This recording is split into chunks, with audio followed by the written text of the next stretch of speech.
for when it's time for me to teach it. That's good. You learn, I forget. So we're okay. Okay.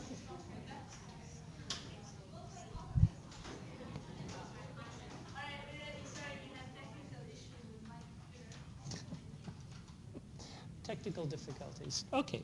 Well, we'd gone along and we were really talking about what you call hardware. Basically, the parts of a gas chromatograph, something about each of them, their function, um, what they do, and where problems are to some extent. So we're going to get to detectors at this point.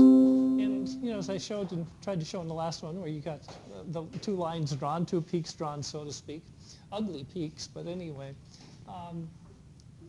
We really want to be at detectors, looking at detectors at this point. And it is going to be a sampling of detectors because there are many different ones, and there's a lot of detail on how they operate. As I mentioned, in 1954, the thermal conductivity detector was developed. And this changed from collecting the effluent, the gas coming out, and titrating it to having a detector actually that's online full-time and works. And so this is really a simple system. It's a great system in some ways, is that you simply have a filament that comes through your gas flow. So this is your column.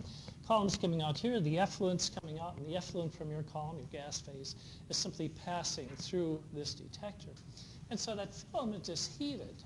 And as something's at a certain temperature, it'll have a certain resistance, ability to carry electricity.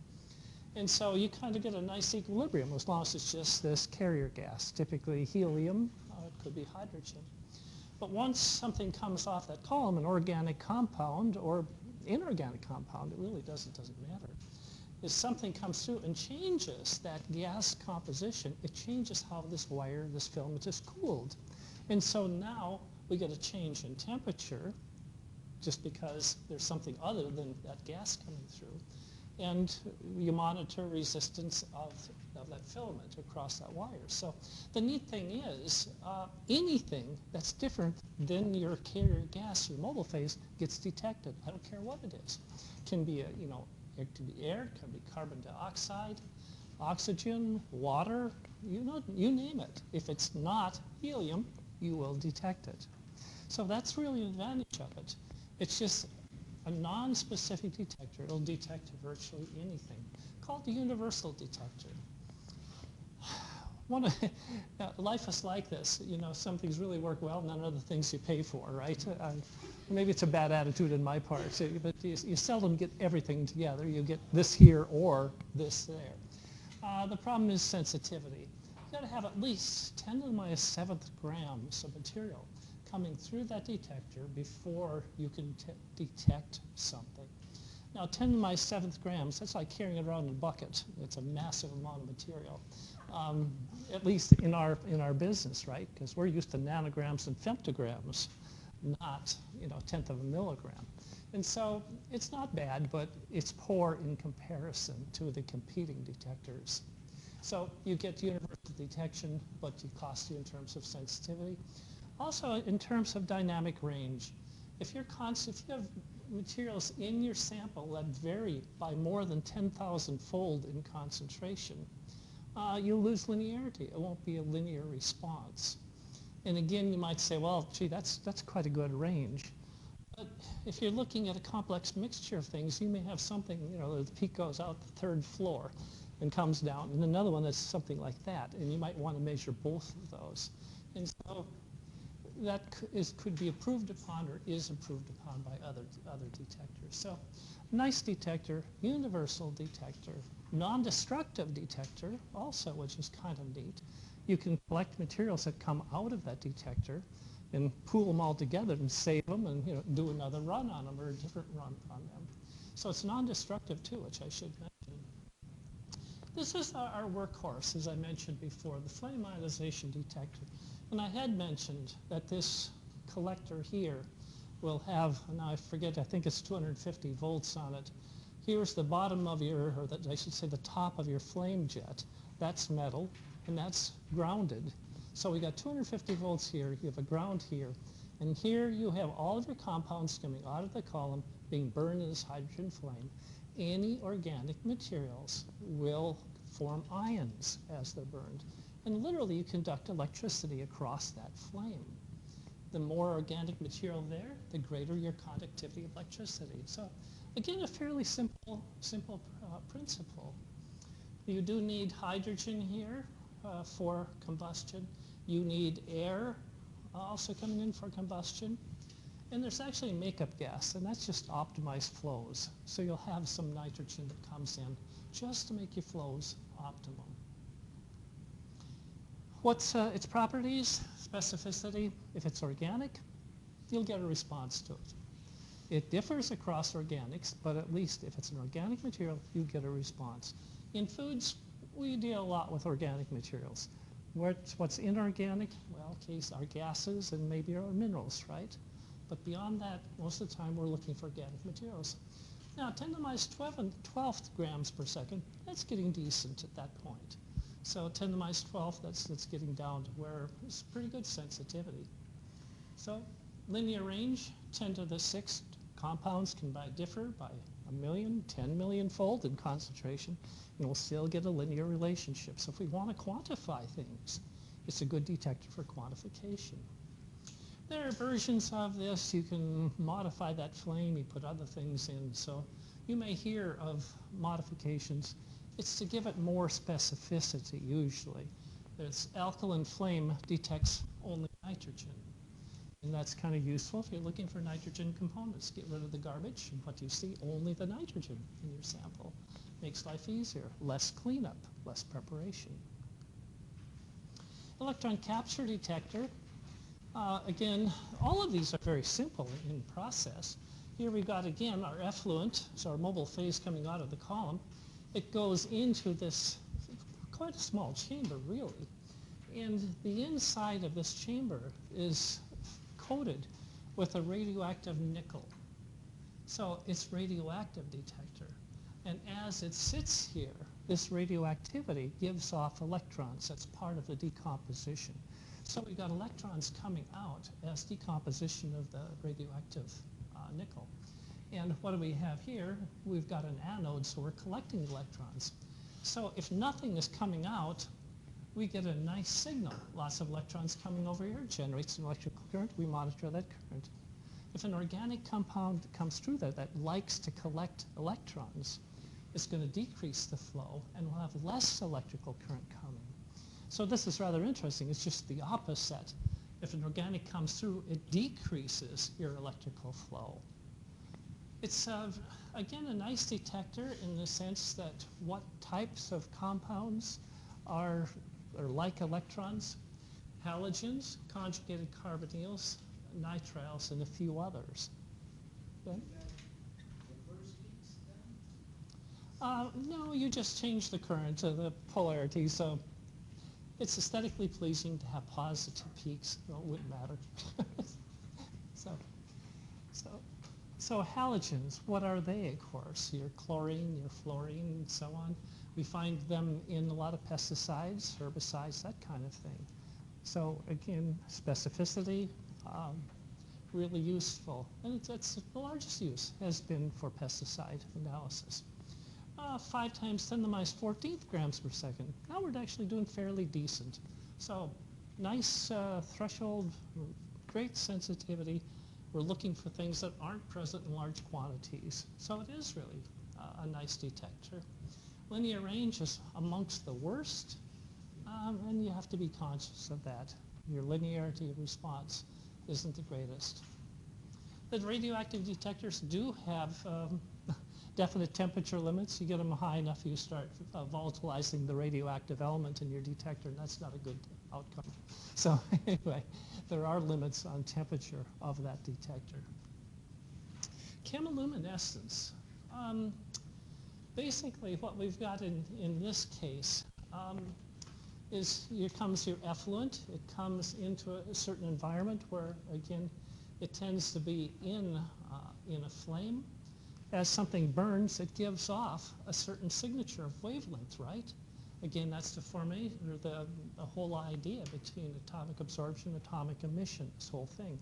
elements, as they burn, give off a certain wavelength of light. And so what you do is you put a photomultiplier tube. So we got our flame, and here's a photomultiplier tube. And basically, it's got a filter. So it filters out all emissions of anything that's coming out except for sulfur. So the only light that gets through this filter is an intensity of sulfur burning.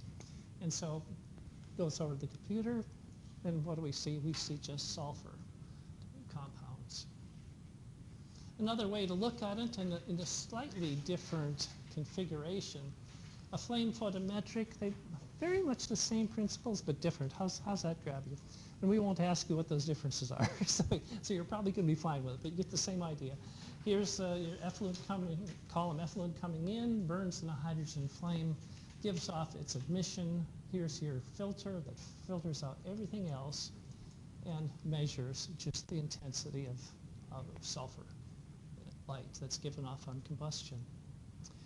Again, we have many other detectors, FTIR for the transform infrared, that can be hooked up to a gas chromatograph. It was popular at one time. It's much less popular today. It's good for looking at functional groups and compounds. Is it an alcohol? Is it a carbonyl? Is it an acid? So it tells you something about the compound that you just see a peak of. Again, what does a gas chromatographic do? It draws a peak on a screen. That's not very helpful. Okay, something's there. Well, this gives you a little more information, tells you what functional group is on the compound. Here's our favorite by far, and the mass spectrometer. And so at one time, mass spectrometers were extremely expensive. Now they're kind of really reasonably priced when it comes right down to it. Probably a new one you could get someplace around $100,000 to $150,000. That's pretty darn reasonable when it comes right down to it. And so we find these becoming more and more common for analytical laboratories. Now this is where I broke your figure. You've got a figure, and I broke it into two parts. This is the top of the part you probably see, and the next one will be the rest of it. So you'll see the whole thing here. But I wanted to show you the top of it. And the idea is that the orange line you see here, it's coming along here also. This is what's being drawn on your screen. This is what's being measured by a gas chromatograph. So it sees this peak coming up here. Oh, it goes down, okay, up and down. But in fact, that final, or this, what we see, could be the combination of more than one thing. In fact, there could be two compounds, not one compound, but two compounds that added together, because your signal doesn't differentiate. It's looking at total carbon coming through. It doesn't care if it comes from one compound, 2, 3, 4, 5, what the heck. And so what you see on the screen and what your gas chromatograph measures is the total. It doesn't permit you to understand, oh my gosh, there's two compounds in here. And so this line is the sum of the machine adding up both of them. And this over here says, okay, here's one peak, another peak, another peak. Gosh, this one was made up of 1, 2, 3 compounds. It looks like one when you look at it. How do you know? How do you know what you've got? That's where the mass spectrometer comes in really, really useful. Because now the mass spectrometer takes many times a second actually. What it does, it takes everything that's coming into the mass spectrometer, blows it into bits, and looks at the pieces. And the pieces are fairly unique to a given chemical. And so you've got basically your incoming materials blown to pieces. The mass spectrometer then looks at those pieces, looks at the mass of those pieces, and said, huh, that's interesting. There is no compound that has this total bits of pieces. It must be made up of two compounds. Then it starts searching because it says, oh look, there's certain bits and pieces that have been blown up that are increasing here, increasing, now decreasing. And other ones are still coming up.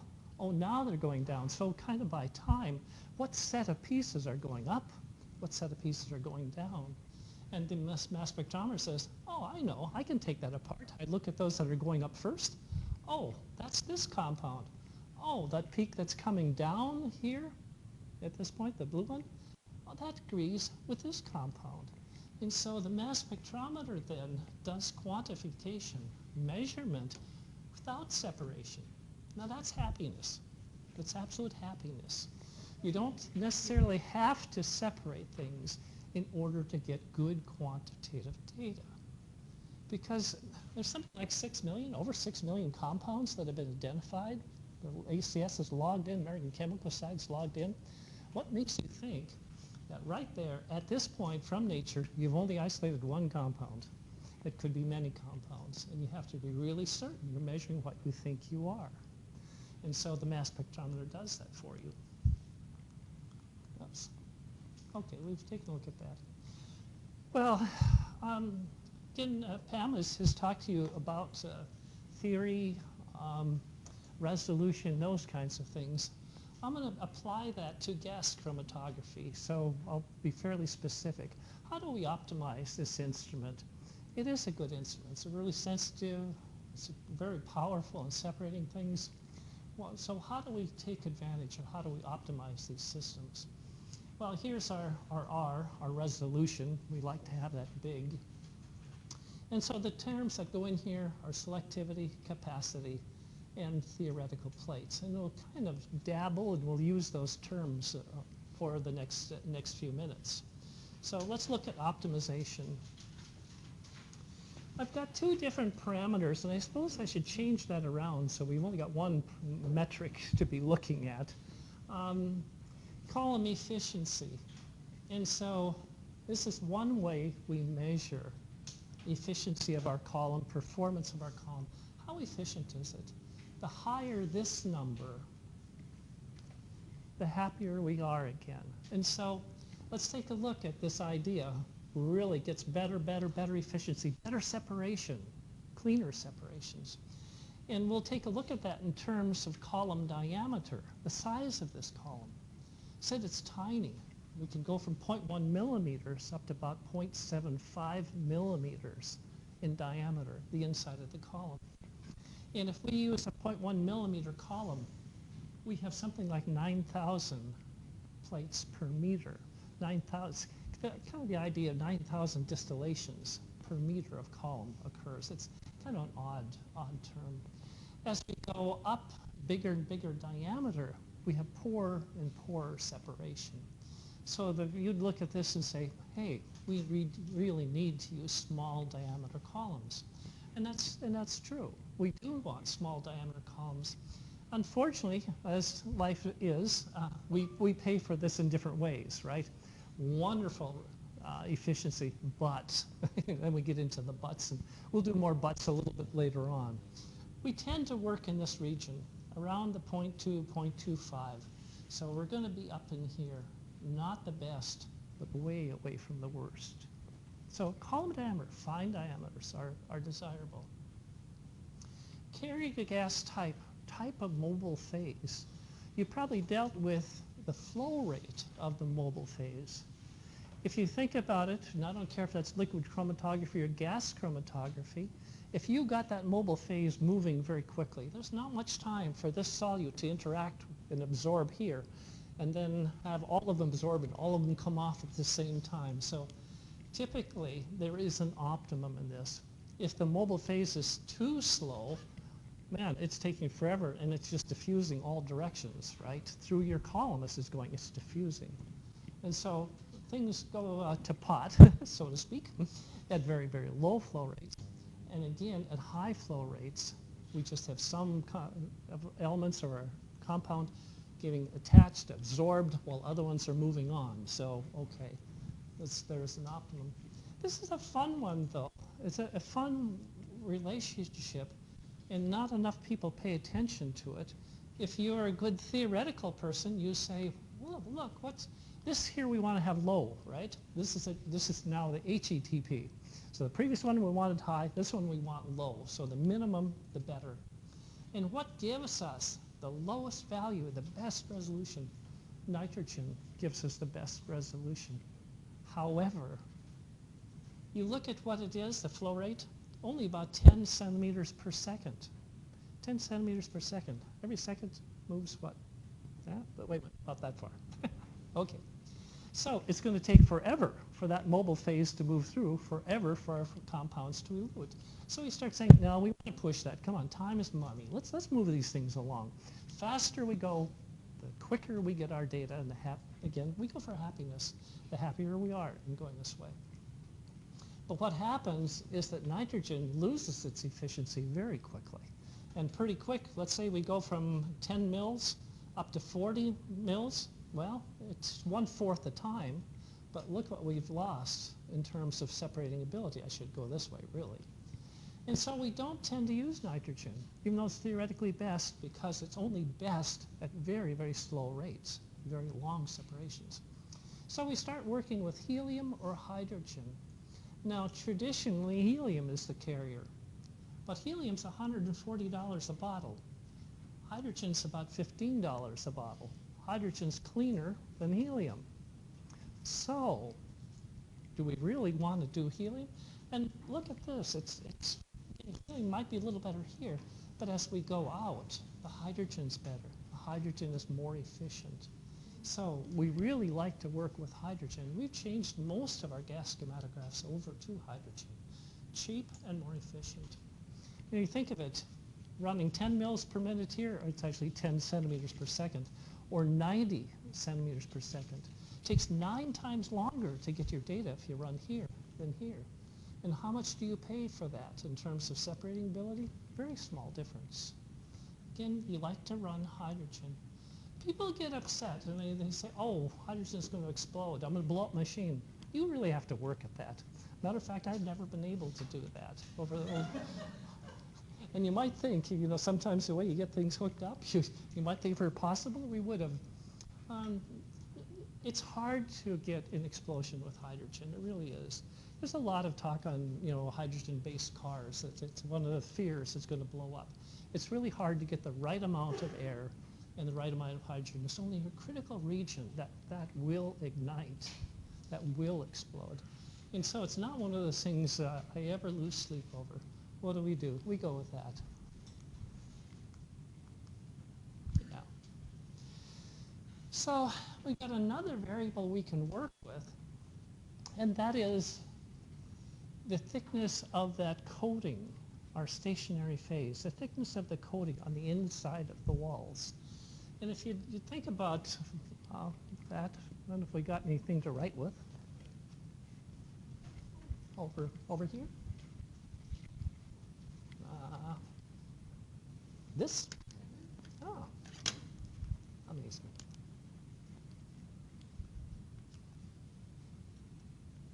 I say, okay. So here's our column. And one is going to be kind of a thick coating. That's our stationary phase that's coated on the inside. And here's a thin coating. So they could be the same diameter of column, one with a thick coating, one with a thin coating. So you go ahead and make your injection. You've got your solutes in here. Some of those solutes will come in, and they'll go back out. Another solute might go in and come out. Oh, it's finally out. And so this one's moved on. This one's just done in deep and come back out. And if that happens again and again, you get your analyte spread over a bigger and bigger area. So the thicker it is, the greater the probability that maybe the compound you want is going to just hit the surface and leave, or it's going to hit it and say, I like it here. I think I'm going to hang out for a while. It goes in deeper, deeper, deeper, while the rest of the things are moving on. So it results in that peak getting fatter, fatter, fatter, and spreading throughout the column. If it's a very thin phase, there's not as much option for that difference. Oh, it comes in, goes out. This one may go in a little bit further and come out. But the difference between coming to here, and coming back out is very, very small. So again, you like thin phase coatings for separation efficiency.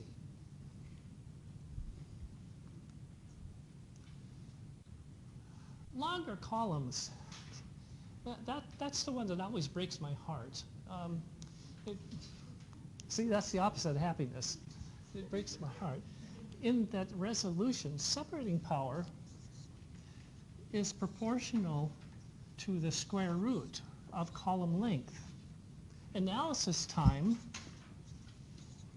is, well, it's not that, it's proportional to length. So if I make let's say I have a normal column, it's 15 meters, and I want to improve my separation. I'll make my column longer. I'll get better separation. Well, that takes me twice the analysis time.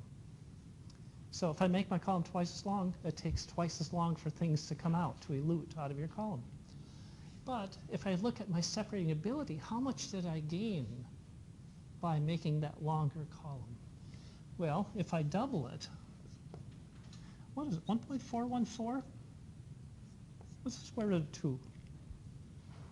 Is that close enough? Okay, good. We'll go for close enough. So I improved my separation by 1.414, and it cost me twice, twofold. And again, that's like going to the casino. You know, you put this much more in, and you get that much less out. So increasing your column length is not an efficient way because it costs you in time. Sometimes you don't have a choice. You just don't have a choice. I've got to use a 60-meter column. You do it, but you hate every moment of it. It's frustrating. So column length isn't a good alternative. It might be necessary in some cases. So really what it comes down to is something like this, is what do you need? Do you need really good resolution? Well, if you need really good resolution, you're going to have a long column. You might have a thicker phase. It gives you greater time in there and some separation, but it still benefits you overall. So resolution, I can pick conditions that give me good separation. So thin film, short columns, so on. But that comes at a cost of speed. Now I'm spending twice as much time. I'm compromising other things so I can get separation. Capacity means how big of a sample can I put on? And so if I have to put on a larger amount of sample, maybe I'm collecting it as it comes out of the gas chromatograph because I want to know what the heck that is. I want enough for NMR. I had a student spend almost a year separating enough material to do NMR. He did get his PhD finally. It was a long haul, believe me. So if you want capacity, be able to put lots of things on, you don't get resolution, you don't get speed, you don't get sensitivity. Basically, you can pick conditions, fast analysis at compromise for other things. And of course, we tend to work, for the most part, in this area. We tend to work towards speed because it is really powerful super resolution technique. And so we typically do well in that area. And time is money. We go after fast analysis. And if we got mass spectrometry, where we don't necessarily need the resolution, we don't necessarily need to separate compounds, we're even more ahead of the game. We'll see just a little bit about troubleshooting. I always tell people that if you want to be a good person at gas chromatography, you need to go to plumbing school.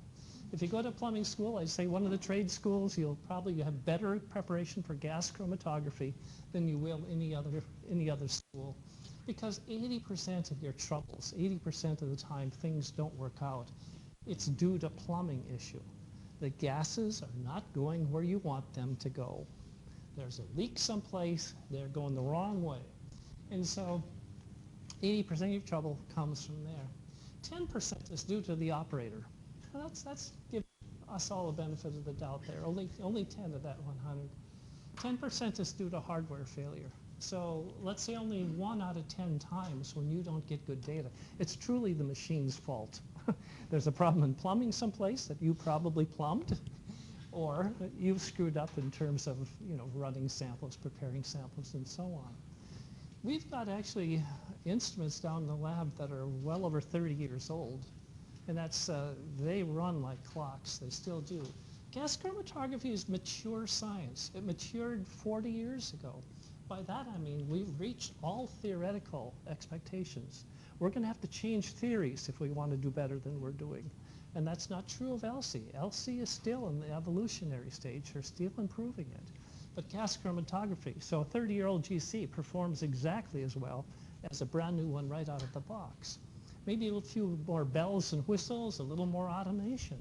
But in terms of performance, the data you get, it's just as good. What do you do to address that 80% frequently analyzed an instrument sample? And so, you go ahead and put in, we typically do auto injection samples, and you have your samples interspersed in your injection samples. You have known concentrations of standards. Okay, how do they look? That doesn't take into account any isolation concentration.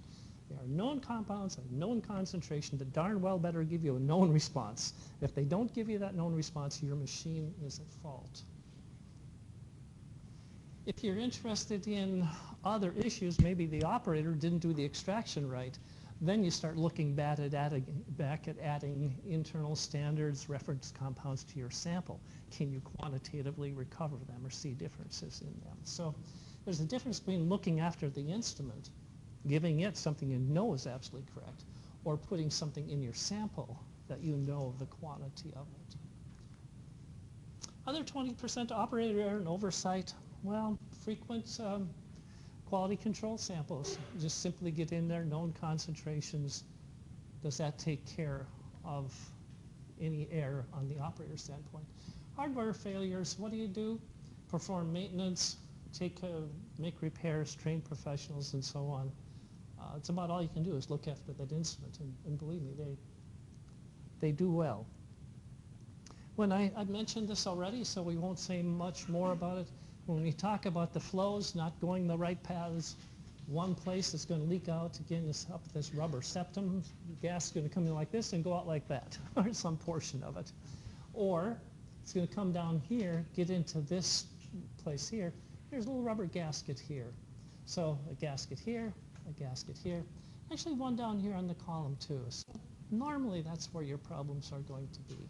If you're not getting what you want, the data you expect, you look at those three places. And it should be part of routine maintenance. And I guess I had them.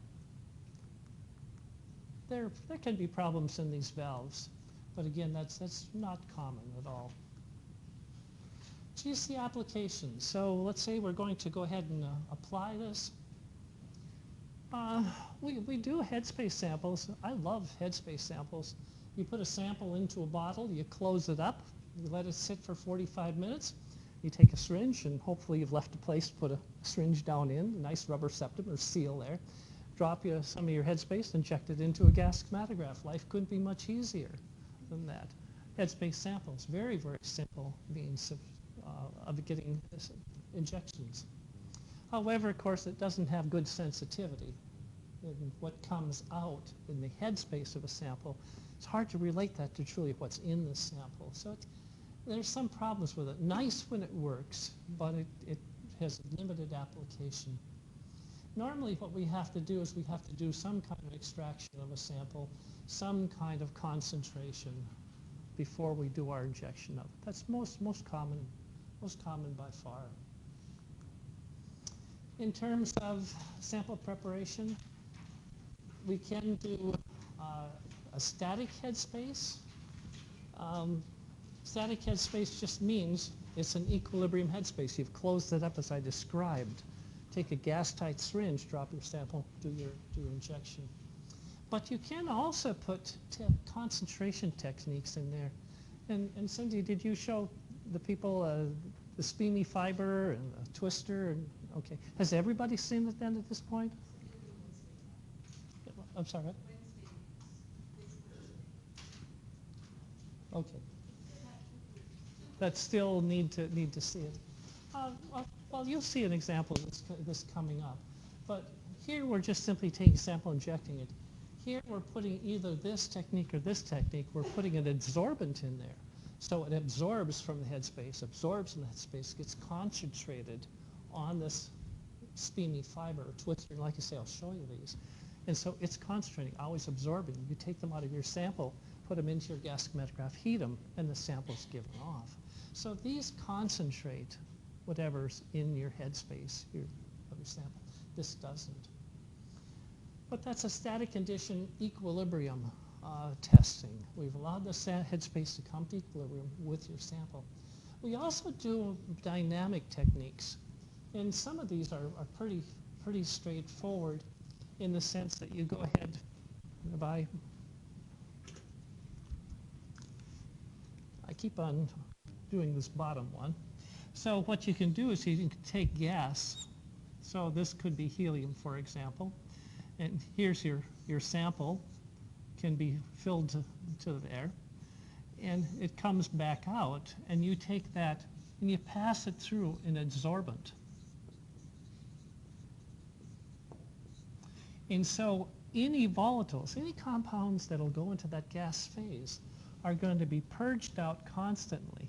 And this can go on for, an hour, for example. So maybe you do 50 mils per minute. For an hour, you passed a lot of gas, you passed a lot of headspace. You've taken a lot of those materials that come into that space and you've concentrated them here. Then you simply have to go ahead and put this into a heated part of the gas chromatograph. The heat drives the volatiles off, goes into the column, and you do analysis. So these absorbents can be absorbents such as 10X, it's a trade name. It's just a divinyl benzene compound. So ion exchange resin without any ion exchange units on it. Okay, and actually these, you can certainly go ahead and take that gas and pass it across these fibers and be absorbed. So it's a way of doing sampling of gases and doing a concentration. The liquid samples are typically injected by syringe. Solids, you can simply put into a nice little thermal desorber, heat the heck out of it, and pass gas into a gas chromatograph. So there's certainly different ways to do this. This is the SPEME fiber, solid phase microextraction, SPEME, solid phase microextraction. And again, Cindy's got one of those she'll show you. It kind of looks like a syringe, a little weird as far as the syringe goes, but it's the same idea. You've got a needle down here, but inside the needle you have another needle. And so you can go ahead and have your sample set up, have it come to equilibrium, got a happy sample. You go ahead and push this needle down into your sample and then push it further, and this absorbent gets exposed. And so anything in the headspace of your sample starts being concentrated here, being absorbed here. Then you draw it back up, draw it back out, and put it back into the rejection port of a gas chromatograph. So it's a nice technique. About 80%, maybe 90% of the research that we have in flavors is done using this technique. It's done using this technique not because it's a good technique for everything that wants to be done, but it's so simple. And so it's probably the most abused technique that we have as well. How's that? Because there's not much absorbent on this needle, very little absorbent. And so if you've got much down here in terms of volatiles, compounds to analyze, they're not going to be represented well here. It's going to become competition. And so some things will want to have more affinity. They'll force the other things off. So you don't get a good representation necessarily using this technique. But it's so simple. Everybody loves to use it. This is the twister, the stir bar, that again Cindy will show you. Nice little bar. And so it's a glass magnetic stir bar. And it has a polydimethyl siloxane coating. It has a coating on the inside, an absorbent. So again, you can pass headspace gases over it. Heck, you can drop it into a sample. If it's liquid, let it stir in the liquid, take it out, wash it briefly, and use it for analysis. Drop it into the gas chromatograph. It gets hot, and your volatiles or compounds are released from it. It doesn't really like fat very much. So if your food has fat in it, fat kind of likes that coating. And so the fat goes into the coating instead of things you maybe want to analyze. There is only one coating, and that's a problem. If you do SPEME, you've probably got 4 or 5 different kinds of absorbents you can put on them. The manufacturer's not been very able to put different coatings on that glass bar. So there's only one type of material, one absorbent. And one absorbent doesn't do all compounds. Good for some, it's not good for some. So many techniques to take a look at, whether it's a headspace, whether it's extraction, the absorbents, SPEME, stir bars. We go through all kinds of contortions to get samples out of out of our sample. How do you do? Yeah. Remember what PDMS stands for again? Polydimethylsiloxane. It is just nothing but silica with methyl groups around it. And a nice long polymer. Very, very stable, very durable. Can do almost anything to it, and that's fine. We love it. Okay.